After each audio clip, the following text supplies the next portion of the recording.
he averaged 27, 6, 5, and 1.2 blocks per game. And there's only been 5 instances in NBA history where a player put up a 27, 6, 5 stat line on 50% shooting overall and 40% shooting from deep. That was Larry Bird 3 times, Kevin Durant last year, and Kevin Durant this year. Hank McCoy.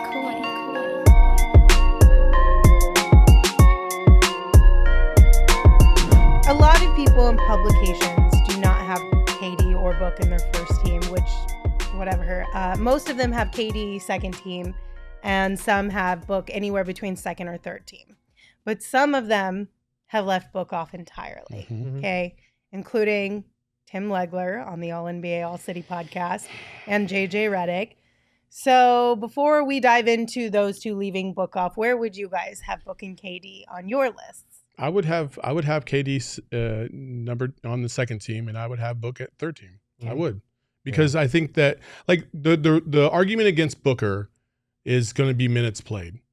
He's barely within the top 50 in terms of minutes played compared to the other players on these lists. So that's the thing that you would maybe argue against him about. But everything else, points per game, assist rate, like he's in the, I think there's only like 4 other players that are on the same level, averaging more than 27 points a game and an assist rate of over 30. So like there's no justification to leaving Devin Booker off in any way, shape, or form.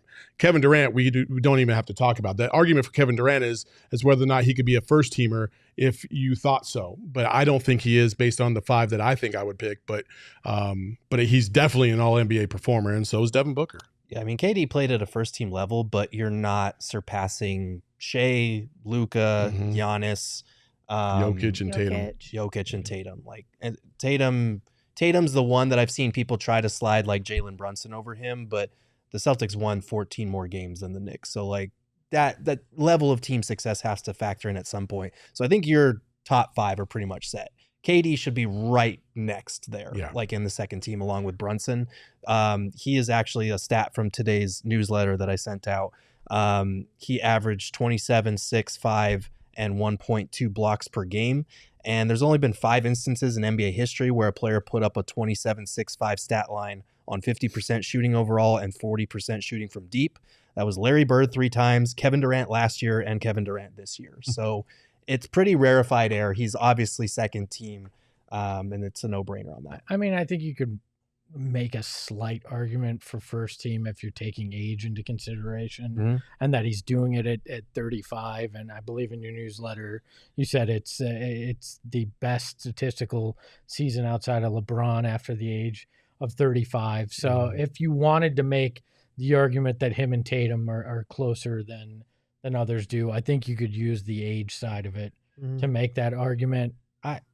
I don't know that this is popular. I would have Devin on my third team, but I understand some of the arguments when you look at the year Sabonis had and what he was able to do, what that Kings team did with what people would argue is less talent than the Suns have in a lot of ways. Like, I understand some of the arguments, but I think the large amount of stats that support Devin Booker is enough to do it, even with the games missed and everything.